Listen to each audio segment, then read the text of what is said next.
Video 56, Coalition Building and Maintenance Area 5 Chess Subcompetencies 5.2.2. Review the learning objectives for this video. Welcome back. You have made such great progress already, and now we are going to explore one of the most practical and powerful tools in your advocacy toolkit, which is coalition building. A coalition is a formal alliance of diverse organizations and individuals who come together to work toward a shared goal. In health advocacy, coalitions are not just helpful, they are often essential. Let me show you why. First, coalitions amplify your voice. A single organization asking a city council to fund a community health center has some influence. But a coalition of 20 organizations representing hospitals, churches, parent groups, businesses, and community health workers speaking with one voice carries dramatically more weight.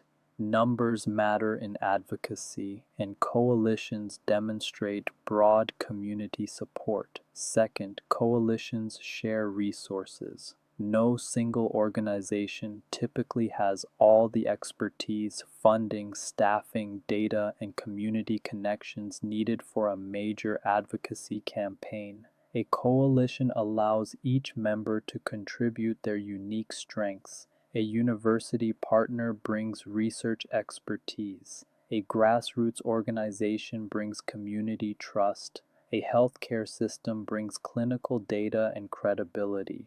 Third, coalitions increase political leverage. Decision makers pay attention when they see diverse stakeholders aligned on an issue. A coalition that includes both liberal and conservative organizations, both rural and urban voices, or both business and community interests is very hard for politicians to ignore. Fourth, many health issues inherently require cross-sector collaboration. Addressing childhood obesity, for example, involves schools, parks departments, food retailers, healthcare providers, transportation planners, and families. No single sector can solve this alone. For your exam preparation, understand that coalition building is a competency, not just a strategy. Health educators are expected to know how to initiate, develop, and maintain coalitions as part of their advocacy skill set. You are adding a really valuable skill to your professional toolkit right now.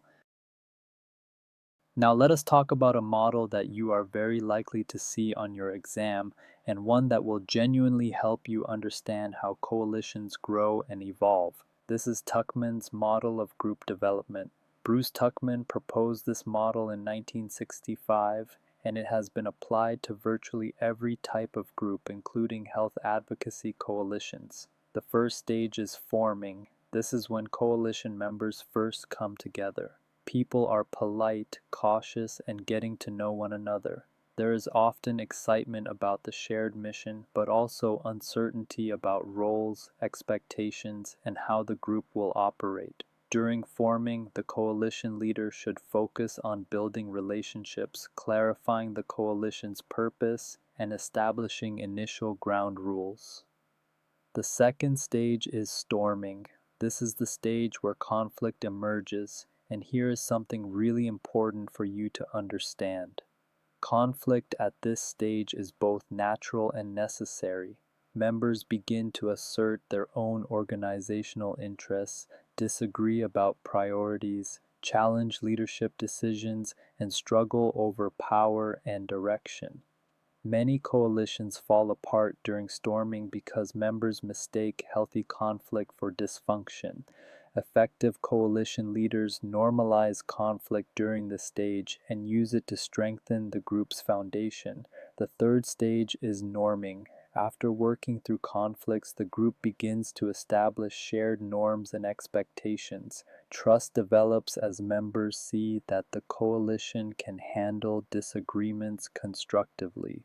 Roles become clearer, communication improves, and members start to identify more strongly with the coalition as a whole rather than just their own organization. The fourth stage is performing. This is where the coalition operates at its highest level of effectiveness. Members collaborate productively, leverage each other's strengths, and make real progress toward advocacy goals. Decision making is efficient, and the group can adapt to changing circumstances without falling back into destructive conflict. The fifth stage, adjourning, was added by Tuckman later. It addresses what happens when the coalition's mission is completed or when the group disbands for other reasons. This stage involves celebrating accomplishments, documenting lessons learned, and managing the emotional transition as members move on. For your exam, know all 5 stages in order and understand that storming is a normal, expected phase, not a sign of failure. That understanding alone could help you answer a question correctly. You have learned how coalitions develop, and now let us talk about how you keep them healthy over time. The TURF framework gives you a memorable acronym for the 4 principles that sustain effective coalition partnerships, and this one does appear on the certification exam. T stands for trust. Trust is the foundation of every effective coalition.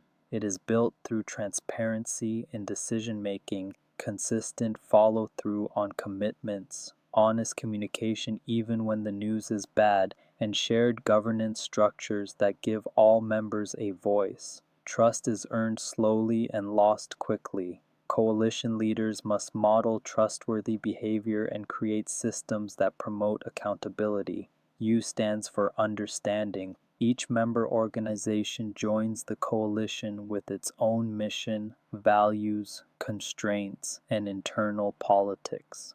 Effective coalition maintenance requires that members understand and respect these differences.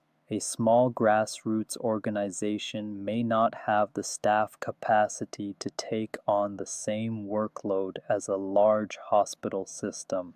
A faith-based organization may have moral positions that affect which strategies it can support. Understanding these realities prevents unrealistic expectations and resentment. R stands for respect. Coalition members must value the diverse perspectives that each partner brings to the table. Respect means treating all members as equal partners, regardless of organizational size, budget, or prestige. It means listening to community voices with the same weight as expert voices. It means acknowledging contributions publicly and addressing disrespect immediately. F stands for fairness. Resources, credit, and responsibilities must be distributed equitably across coalition members. If one organization does most of the work, but another gets most of the media attention, resentment will destroy the coalition.